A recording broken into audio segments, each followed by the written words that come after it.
It's anything that makes me feel emotionally manipulated. Yes. Okay. If there is any kind of undercurrent of what I'm saying and doing is I'm trying to elicit something from you and elicit a response, whether it's an altar call or, whatever it is, I'm like, nope, back off. You can't make me. Yeah. Okay. 1, 2, ready, go. Welcome to the Called to Be Bad podcast. My name is Mariah Martin, and I feel called to be bad. It turns out I'm not the only one. Join us as we dig into all things bad, scandalous, deviant, the stuff that makes good church folks squirm in the sanctuary. Why? Well, because sometimes the scandalous is spiritual, deviant is divine, and bad is beautiful. Say yes to the call, and let's see what holy trouble we get into today. Hi, Audrey. Good morning. Welcome to Called to Be Bad. Thanks. It's great to be here. Yeah, so this is Audrey Hindes, and so she's going to introduce herself a bit today. So, yeah, I'm Audrey. I'm the pastor at Willow Avenue Mennonite Church in Clovis, California. I probably have one of the weirdest bios for a pastor. I don't have an MDiv. I didn't go to seminary. I never wanted to be a pastor. I am a recovering academic. I have training in biblical studies and classics and biblical languages. So I taught for a while in biblical studies, and then I took this hard right turn into contemplative spirituality, but didn't know what to do with that. I worked as a cook for a while. Then I taught cooking classes, and then I went into theological higher administration, and then got a text message asking if I wanted to be a pastor, and I'm like, what? No. That's the most ridiculous thing I've ever heard in my life. Sign me up. Yeah. As you do, here I am. Yeah, right. That's awesome. And how long have you been pastoring? So a little over 5 years. Well, I guess the summertime would have been a little, and now it's November 1st, according to my calendar. Yeah. So coming up on 5.5 years. We're at Okay. Wow. Yeah. That's crazy. I loved it. It's so perfect. You love pastoring? Is that what you're saying? Yes. That's great. I'm glad it's not the opposite where you're like, why did I say yes to this? Especially if you're pastoring. So I've been pastoring for like 4 years. And so I got in right before the pandemic, and so did you. So it's amazing that you're still like, yes, pastoring even post-pandemic. Yeah. I mean, this whole thing has been like the greatest surprise of my life. That's awesome. Cool. Yeah. And so today we're going to talk about, ironically, all the things that we don't like or that we cringe at within Christianity. Or I like to think of it, I've coined this term, maybe someone else has said it before, but I call it Pinterest Christians or Pinterest Christianity. So it's like the aesthetic, right? It's like the aesthetic of Christianity and all things superficial. I have a meme that just like popped into my head that I've seen. Oh my, yeah. We have to when we post this episode, we're going to have to post all the cringy Christian stuff along with it. I'm freaking out already. Okay. Yeah. Yeah, so that's what we're going to talk about. But before we go into that, I'm curious, Audrey, what you are drinking today. Oh, yes. So this is one of my favorite mugs. Can you describe it for people listening? So it says, OMG, you guys, that's not what I said. And it's this of like Jesus all distraught. He's supposed to be, being crucified. And this is just like my favorite thing because as a recovering academic in biblical studies, that was the thing, people always want to quote and proof text and, all these things. Mm-hmm. I'm like, context, do you have any idea what you're even talking about? And anyway, so it's just it's my favorite thing. Oh, it's perfect. It's perfect for today's conversation. Yeah. And so I'm drinking black coffee because I'm like that. I don't like the more words because there are. That's the only way to drink coffee. If you actually like coffee. If you like coffee, yes. Right. If you like sugar and chocolate and milk, then you can throw that in there. But the more words there are after coffee, the more gross it gets. Like vanilla cream, like the more words that you keep adding, it just gets more awful. I tell myself there's a time and a place for like sugary coffee drinks, but I just put them in a totally different category. Like that's like a fun drink, and a fun drink is different from coffee. If I were having a fun drink, I would have a gin and tonic. Oh, well, there you go. Yeah, that's that. Yeah, perfect. So my mug today is it's the only Christian-ish mug I have, and it's got a bike on it, and it says "Where you go, I go." And I'm pretty sure my mom gave this to me when my spouse Nick and I got married, and he's a big biker, and I really love the Book of Ruth, and so I actually really like unironically love this mug, but it does have like a little bit of the Christian cringe aesthetic to it. Like it has the wooden, I don't know, like the live, laugh, love vibes. What's that wooden shiplap? Yes. Yeah. Yep. Like farmhouse Christian. Yeah. Type. Man, see, that's the thing is I used to kind of like that.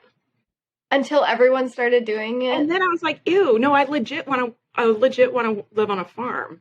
And but now it's like there's a difference between like living on a farm and having like a farmhouse look to your house and the farmhouse like aesthetic. Suburbia. Where you just have like cows everywhere.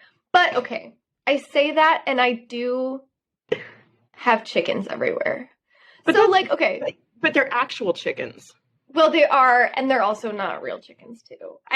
Because I like chickens and squirrels and bunnies, people give me chickens and squirrels and bunny stuff. But the thing is I actually like it. So, okay, this is actually helpful because I think that we can talk about the cringy stuff, but that doesn't mean that if you do like the cringy stuff, that is a problem. Like, you're allowed to like what you like. And we'll just be sitting here a little bit judgy for about an hour. Definitely. I think my dad's word for me in this mode is persnickety. Persnickety. I almost spit out my coffee. That's good. So like with my black coffee. Yeah. Persnickety. Yeah. Yeah. You like what you like and you don't like what you don't like. Really don't. Yeah. Hello, beloved baddies. A quick break to tell you that this episode is sponsored by the Center for Art, Humor, and Soul, a nonprofit that supports and amplifies the voices of edgewalkers through art that catalyzes change, laughter that brings us together, and soul awakening to the creative spark within us. The support from the Center for Art, Humor, and Soul has meant the world to this podcast, so I highly encourage you to check out their website, arthumorandsoul.com, to see their other featured artists and projects. If you want to support the podcast, you can check out our Patreon or get in touch. So tell us a little bit about the kind of Christianity, the brand of Christianity or aesthetic or all of that you cringe at, that you don't like. So those words, brand and aesthetic, are exactly it. Like it's this look. It's a look. It's a brand. It's a vibe. It's something that feels marketed and packaged. And that's when I get really grossed out. Like if it feels polished in the sense of researched in order to like find its, targeted audience, like all that kind of stuff just grosses me out. And I feel like I walk into a place, you can just, even before you walk into a place, you can smell it, and it's just oozy everywhere. So like it's that, and then like more specifically, it's a particular like stage presence and like what's coming from the stage in terms of a personality, whether it's the pastor or the worship leader, like you can predict it. You know how they're going to talk, how they're going to act, how even body language is all going to be the same. Of course, everybody's going to dress the same, and that's the Pinterest part of it. Yeah. And it just grosses me out. Like I can't even hear any of the words. There might be lots of good words and really, but I get, and that's like deep visceral level. I start freaking out. So. Do you freak out on like maybe this is too personal of a question, but and you can tell me, but do you freak out on a like a Hobby Lobby, I can talk. Like a Hobby Lobby church freak out, like of like, oh gosh, that should not exist. Or do you freak out on like, this is bringing up church trauma, like evangelical bullshit that cuts to your core, you know? Yeah, I think it's maybe even deeper than that. I think it is because I've noticed that I feel the same way about certain types of secular music. It's anything that makes me feel emotionally manipulated. Yes. Okay. So if there is any kind of undercurrent of what I'm saying and doing is I'm trying to elicit something from you and elicit a response, whether it's an altar call or, you know, whatever it is, I'm like, nope, back off. You can't make me. Yeah. Like, even if I might have wanted whatever, there's something of an emotional manipulation that I am viscerally reacting against. It's like when you were gonna take out the trash, but then someone tells you to take out the trash and you're like, that's the last thing I want to do. I will not take out the trash because someone tells you to. That's exactly right. Yeah. Oh man. So I feel that way, like any kind of, I don't know. I feel it comes up a lot in R&B music or even, I mean, just lots of pop music feels that way and it feels so gross. And then so that I feel like a lot of Christian music is trying to be like that, but be Christian. Like that same it's vibe. Like mimicking. Yeah. Uh-huh. Yeah. You want to authentically feel your emotions. You don't want them to be manufactured based on the environment. I'm even mad that I can't say that I'm a worship leader without people saying, oh, so like you play guitar and sing for 30 minutes? I'm like, no, that's not what I do. That's not, no. Like that's, we don't have a better phrase for it in my church, but that's not what being a worship leader is for us. But I feel like as a worship leader, when I am creating and really crafting a worship service, it's like I am trying to set a table and lay on it a bunch of things that people can try. Maybe there are things there that you love and it's like your favorite thing in the world. And maybe there's something that you don't like, but you're willing to give it another try, or something you've never heard of, and you would have never tried it, but because it's passed to you, you're like, well, I'll give it a try. So it's like to open space for people to interact with God in whatever way that they need to connect with God and to build community within that, rather than being like, here's what I'm going to make everybody in the audience feel or experience. They have a choice on what they experience or how they experience it versus being force-fed one way to worship. Yeah. I just keep thinking of the moments in certain like music videos that I've seen or like videos of a church service where someone like the worship leader, the pastor, is talking while someone is playing music. That's like an immediate, I don't know about red flag, but cringe flag for me. That's when it starts to feel like, oh, they are trying to make me feel something that I'm not currently feeling. Yeah. And so this is what we were just saying a second ago.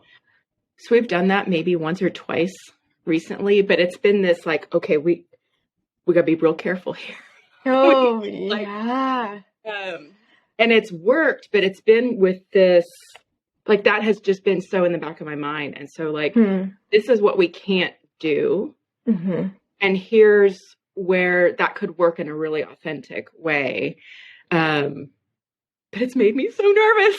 Yeah. Yeah. Yeah. It's hard to find the line, like, between creating an atmosphere that is worshipful, like you're saying, like setting the table, and kind of doing that emotional manipulation. Like, I want people to feel something from my sermons. Right. But maybe the difference is I'm not telling them what to feel or how to feel or when to feel. I don't know. Like, how do you, like, what is the line between those two? Yeah. It's not that I'm anti-emotional. It's not like I'm like super rational about my faith. I'm a deeply sensitive and emotional person. And maybe that's why I'm so sensitive to this, is that I'm like, don't mess with my emotions. Like, so maybe I'm super guarded because I'm so emotional, and because I can see where at certain times in my life, maybe I've retreated into my intellect and into the rational part of me in order to protect that more sensitive part of myself. So it's not that I'm against emotional expressions or even bodily experiences. But I, when it comes to spirituality and the church and the way that people can be manipulated into feeling a certain sort of way, I just cannot with it. Can't handle it. Yeah. Now, I remember in college, we would have campus worship time. And I remember feeling so emotionally caught up in the music and the experience, like wanting to like get down on my knees, you know, put my hands up and just get totally swept away. And I don't know, I have conflicted feelings around that, because I think some of it was kind of manufactured. I think some of the leaders it was a bit performative, and maybe manipulative. And I also kind of miss that like fervor that I felt that I would question now. I don't know. Yeah. Does that ring true for you at all, or? Yeah, and I think that some of the, maybe I'll just call it depth of experience. I'm not, depth of connection. I have found in some contemplative spirituality practices, it's not usually in a group setting, but once some of the, I don't know, euphoria of some of those experiences when I was younger, once that just didn't, I don't know, the dopamine didn't hit the same or whatever it was. And, you know, it was, I remember, so I was, in my early 20s, I was teaching Bible at Fresno Pacific University, and I had already sort of begun to keep at arm's length some of these spiritually, what felt manipulative. And I know, I mean, like there are actual people that I know and love who would, you know, lead worship and I think would have done it in a really, like, from themselves in an authentic way. But I got to this point where that just didn't connect and didn't make sense. And I had retreated into my brain, and like anything devotional, anything at all, I was just like, so hardcore biblical studies, like Greek and Hebrew was my jam. As far into it as I could go. And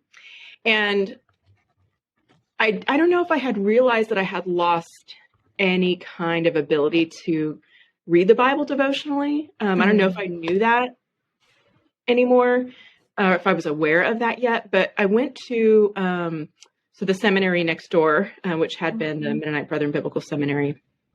It's now the Fresno Pacific University, Fresno Pacific Biblical Seminary. I think that's what it's called now. I don't know. Yeah. We can correct it somehow. Fresno Pacific Biblical Seminary. That's what it is. Okay. So I had gone next door for chapel one day, and one of the faculty members was, I think, preaching, but then maybe, and it's been so long now, I can't be sure, but maybe he then either started or ended with a Lexio Divina experience that I'd never even heard of before. And I was in that same way of feeling something really deep and feeling really connected to God. I experienced that in Lexio Divina, but I wasn't like, there were no breadcrumbs that I was like, somebody was telling me that this is what you need to think or feel or even think about or envision. And so it felt like totally different. Somebody else, guided the steps, but there was such an interior freedom. And so I that launched me, into this whole contemplative spirituality journey that I, at that time, didn't even know existed and didn't even know that that's what I was looking for. But it's what I was looking for. So that has helped me sort of reclaim some of that, I don't know, that affective kind of experience. So you found a more authentic, less manipulative, deep expression of your spirituality within contemplative spiritual practices. Yep. So has that, because I find that I cannot read the Bible devotionally. Like, I just get angry. Yeah. But I love studying the Bible. I love biblical study because I learn the context. I learn how kind of the traditional interpretation is often off the, it misses the mark. Yeah. And I love kind of learning what the original audience would have gleaned from the passages. But yeah, if I just sit down, I think it's part of this, like a good Christian sits down with their Bible, with their coffee, the good Christian white girl doing her devotional. And maybe that's part of it, but it's also like, I want to go deeper, and it feels dangerous or even irresponsible to just read the Bible devotionally. Yeah. I think this connects to the broader cringe Christianity, but yeah, what do you think? Yeah, for me, it's Lexio Divina in particular has been like my salvation in terms of being able to read the Bible devotionally. Okay. Whether it is personally just by myself, whether it is in sermon prep even. We started a weekly Lexio Divina group on Zoom at the beginning of the pandemic that still meets weekly on Zoom, which has been shocking to me that it's been going this long. And that it's continued, yeah. Could you explain quickly what Lectio Divina is for those who don't? Yeah, it is, the Benedictines say it is listening with the ear of one's heart, which I really love. So it's a method of praying with scripture that is sort of like peeling the layers of an onion. You read the same short passage a series of times, and with each time you are going deeper into it. So the first time you might just notice a word or phrase that stands out to you. And the next time you would start to really chew on that word or phrase and wonder what's going on in my life that it makes sense that this is the word or phrase that's standing out to me. Of course, this is why I would connect with that. And with the next reading, you turn those thoughts into a prayer, into direct conversation with God. And for me, the most important part of that is making space to wait for what God might want to say in response. And sometimes that comes from another part of the passage. And sometimes it's something that somebody else says. Sometimes it's something that I see out the window. God's responding can happen in lots of ways. And then a last reading just allows one to be really nourished and refreshed by the whole experience. Mm.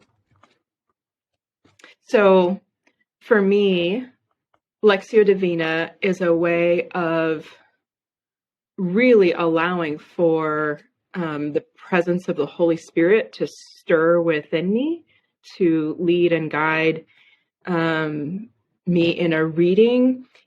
But it's not just a anything goes kind of thing, because at least for me, there's always the scaffolding of my academic training. Like I don't have to turn on my brain and just feel something. They can coexist together. And for me, it's that integration of those parts of myself that have led to the most sort of spiritually nourishing kind of experience. Mm-hmm. Yeah, you feel more integrated. You don't have to check your brains at your door or also disengage from your feelings or emotions. Yeah, interesting. I never thought about that as Lexio Divina, kind of integrating those two parts of you. Yeah. And maybe that's not true for everybody. I found with groups, Lexio Divina is a great way to level the playing field. Like whether somebody grew up, hearing the same story their entire life and their brain just shuts off naturally, because our brains conserve energy when we hear information that we already know. So it's normal to shut down when you start to hear the beginning of the parable that you've heard for about the millionth time. So that person, that's fascinating. Someone who is like hearing this for the very first time can sit together and both have a meaningful experience that doesn't mean that anybody has to have something go over their head or have something watered down. So I have found it to be a really great group exercise that no matter where a person is coming from, they can engage this and enter into this kind of practice. Yeah, that's true, because it points out like feeling like I can only engage with the Bible if I study it. And since I've gone to seminary and have access to all these tools, is kind of a privileged perspective of like, you can only engage with scripture. So that's nice. The Lectio Divina kind of levels the playing field. Yeah. Yeah, because one of my questions was going to be like, what is the remedy for cringe Christianity? So one way is Lectio Divina. Do you have any other kind of remedies for how to experience Christianity in a way that feels authentic? I think being more contextual in the sense of who's actually in this congregation. Why is this congregation necessarily, and in the best way, different from the one on the other side of town? And how, even as congregations, can we sort of be different personality types that each shed light on a different aspect of the beauty and wonder of who God is? Why do we all have to have that same Pinterest look to us? And that requires vulnerability, right? That being able to be authentic means not only do I have to know myself, but I have to be willing to share myself. We go to therapy and get to know yourself, and the remedy is always therapy. It's always love Jesus and have a therapist too. We all need that. But I think that some authenticity and vulnerability goes a long way, because then I think what so many of us are trying to do is to connect with people. And I think maybe that is the light side of the shadow side that is the manipulative part, is that longing for connection and longing to help and make a difference in all those things. But when it's done from a place of manipulation rather than authentic connection, then it gets twisted and distorted. So I think maybe that is part of a remedy. Oh yeah, absolutely. Yeah. So So context matters, knowing your people, knowing not audience, but your community. Yeah. And tapping. See, this is the sun that I was talking about. It comes right in. And then the clouds split open. And Oh, perfect. Divine. It's holy. Oh, Holy yes. moment. Yeah. So I was trying to say back what you said. So context matters, and knowing your context helps avoid creating like a cookie cutter worship experience. And I like what you were saying about how, like, I genuinely believe that people are doing the best that they can, and that most of the time people don't have ulterior or bad motives. Now, I've watched TikToks where people say, like, I was part of like Hillsong United or whatever, name some like big kind of worship band or whatever, and they were like, we were taught to turn on the lights at this time because that's like most impactful, and really was crafting an emotional experience. I'll just say that. Whether it was manipulative or not, you can decide. But I think in general, like you were saying, people are trying to connect. The difficulty is that we have been given maybe not many models, or there's been this kind of projected, this is the way to connect with people through worship. And so then everyone tries to emulate that, tries to do that. And as opposed to starting with your context and saying, okay, what would be meaningful for my people, and going from there, versus just like putting this kind of script onto worship.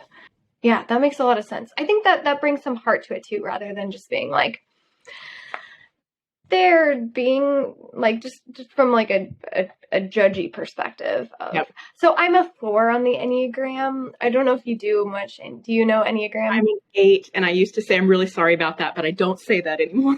Oh, good. I love 8s. I get along really well with 8s as long as I feel like they like me. If I feel like an 8 doesn't like me, then I'm a little bit scared of them. But if I'm like, okay, if I'm like, okay, they like me, then I am like, okay, like, yeah, let's do this, 8s. Anyways, so the reason I am talking about my 4 side is like, 4s really value authenticity. Yeah. And sometimes I think a shadow side of that is like, I don't want to be like everyone else. Like, I want to be unique. I want to be me. And so I think that's part of why I cringe, or I'm like, I'm not like other Christians, because I want to be unique. I think it's just like the fake plant thing. I would never own a fake plant because I don't like it when things are pretending to be something that they're not. Like, just be who you are, step into that vulnerability. But I need to acknowledge it's easier for me to do that, to step into the vulnerability, than it is for others. And so, yeah. So from an Enneagram perspective, as an 8, you cannot manipulate me. You will not tell me what to do. I will not be bullied. And I will stand my ground to protect people from being manipulated. And like, the way toward healing for an 8 is to be vulnerable and to be willing to tap into the innocence within us. Yeah, that's that deep fear of being out of control, which means being controlled and not having my own sense of agency. And so I can Which is what happens. Sorry, but that's just what happens during those kind of crafted worship services, is that it can push you to feel like you're out of control because it's very controlled behind the scenes. Interesting. Yeah. Then as a worship leader, I have to look at that side, this other side. And so when I say worship leader, what I mean is that I craft the entire service. I decide what songs we're singing and when, where all the different readings are going, where we're doing prayers. And there's a thread that is woven throughout. There's a theme that is woven throughout. So as a worship leader, I feel like I'm a bit of a narrator throughout the entire service, connecting the dots, sort of providing some connective tissue.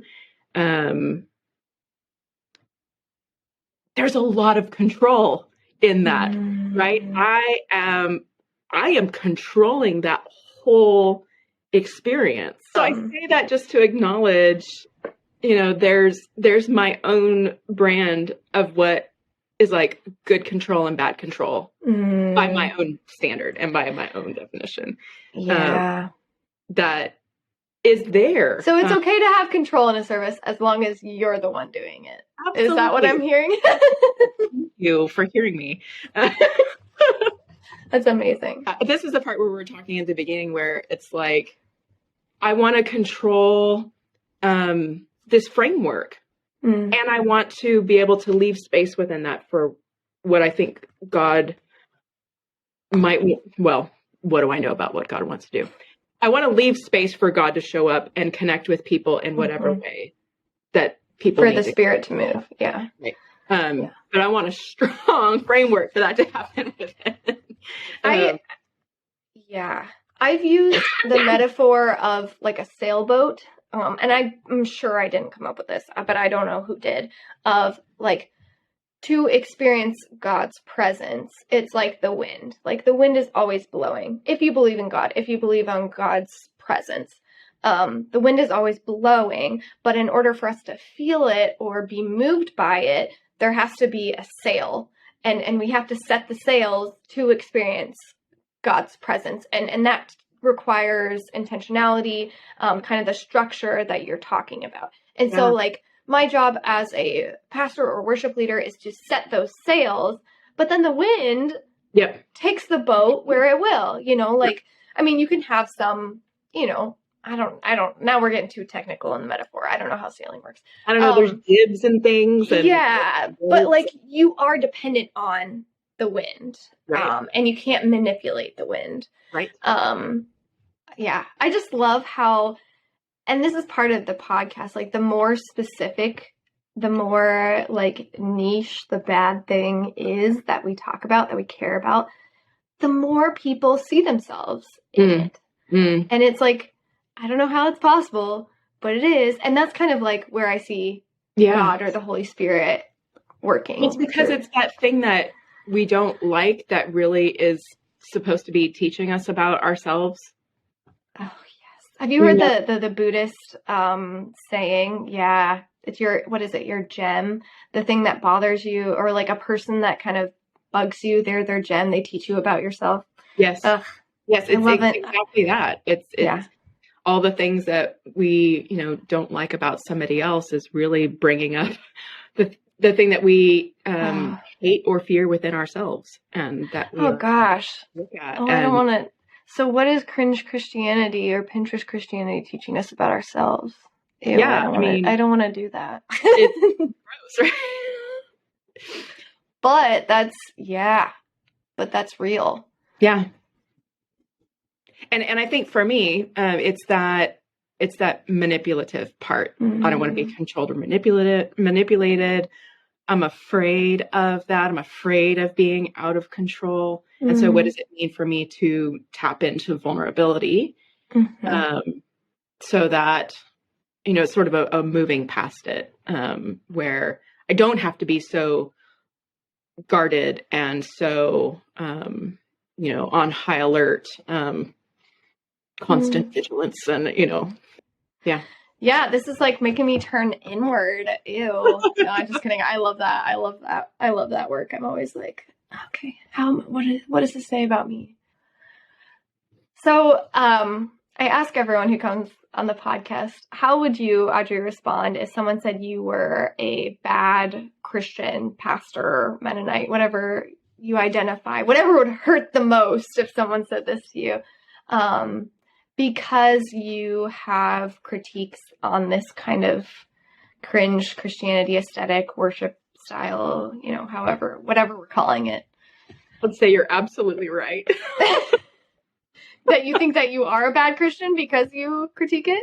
I mean, I'm not perfect. And it points to the unredeemed part of me, right? It points to the part of me that needs healing, that needs to be love, that needs to be assured that love is there and that I'm not being threatened and I'm not going to be hurt. So yeah, I mean, I would say I'm grateful that Jesus gave Peter another chance to feed his people. Um, Oh, wow. That's really beautiful. No, that's really lovely. You're like, yeah, I am, I am still learning. And Yeah. aren't we all? Yeah. Oh, gosh. Was that cringy? Was that? No, I don't think so. I mean, even as an 8, I love this kind of work too. It's so transformative for me. Mm-hmm. It's the way for me to wholeness and healing, and to not living a life where, like I said, where I'm always just on guard and watching for the next attack, and, arming myself against assault, blah, blah, blah, blah, blah. Mm-hmm. 8s think the world is out to get them, because it is. Because I'm right. Because it's true. Bob Dylan, it's not paranoid if somebody's actually out to get you or something like that. Yeah. Oh, that's so interesting. I'm thinking about like all the 8s in my life that would apply to. And you feel so honored when like you see the tender underbelly of the 8 when they feel safe enough around you to reveal that. It's just like, yeah. I don't know. Well, and I find it to be a great compliment when people are surprised that I'm an 8. And I'm like, I've done a lot of work. I'm really trying. Yeah. Oh, gosh. Yeah, I still have a little bit of embarrassment when I say that I'm a 4. Because saying, like, that I want to be special... Well, first of all, when I heard that, like, the need of the 4 is the need to be special or unique. And when I first heard that, I was like, oh, I didn't know anyone else felt that way. Which is, like, literally the most 4 thing ever. And... yeah, I don't know. I think it just gets to this, like, the need to be special, the need to have attention, and, like, just, like, I think I've just been taught that, like, that's not, I don't know, it's certainly not Mennonite, Not a cute little Christian girl thing to do. Yeah. Or feel, or to be, to take up space and to, like, kind of not demand attention, but invite attention. Like, oh, you're not supposed to do that. But, next thing you know, you're going to be a stumbling block. And oh, gosh. Oh, that is just like a whole, the whole, like, temptress. Ah! Whew! Ouchie. Okay. That's a whole other episode that we could go into. Yeah, we touched on that a little bit with the purity culture episodes that we did. But, yeah. Oh, gosh. I guess one thing that I will say is, like, I am very much of a believer of, if you are being yourself, and if you are, like, if you're out doing you, like, let people cringe at what you're doing. Like, other people cringing at you is none of your business. They can let them cringe. That's something I, like, live by. Like, especially with the podcast, like, again, with the, like, self-promotion and, like, putting it out in the world, it is vulnerable, and you kind of can predict other people's cringiness. And so, like, even if you are, like, white girl Christian, you love your Bible study and coffee. And and that's fine. Like, if I add the caveat of if it's authentic, and maybe that doesn't need to be there. Maybe, it's okay. Like, we learn through copying, we learn through imitation. And if you are like everyone else, that's okay. Everyone else is great, probably. So let people cringe. I love things that are cringy, unironically. Like, I do love a little bit of cheesiness in life. So yeah, that's my last thought. I was supposed to give you the last thought, and then I didn't. So that's just right. Yeah. Well, would it be okay, Audrey, if I end us with a blessing? Bless you and all of our baddies out there viewing and listening to this podcast. I would love an authentic blessing. Authentic. Okay, well, I'll make sure to make it super authentic, not cringy at all. Oh gosh, now there's pressure. Audrey and all of you baddies out there, may you leave this episode. What do I want you to leave with? Knowing that maybe what you cringe at, maybe what you bump up against can be a teacher. It can be a mirror to something that you are working on inside, and that is okay and good, and it's okay to step into your vulnerability It's okay to be out of control. It's okay to desire control. And it's okay to be cringy and be yourself. And that's okay. Oh my gosh. I said okay. Take a shot every time I said okay. Lord have mercy. Amen. Thanks be to God. That was a hot mess of a blessing, but it is what it is. We'll take that too. Yeah, it was authentic. That's right. Because I can be a hot mess. But if you're a hot mess, at least you're hot. So cheers. Again, Lord have mercy. Well, thank you so much, Audrey, for being on. This is a really fun conversation. Such a pleasure. So much fun. Yeah. Thanks for the invitation. Of course. That's all for this episode of Called to Be Bad. Keep being your bad, beautiful selves, and I will see you next time.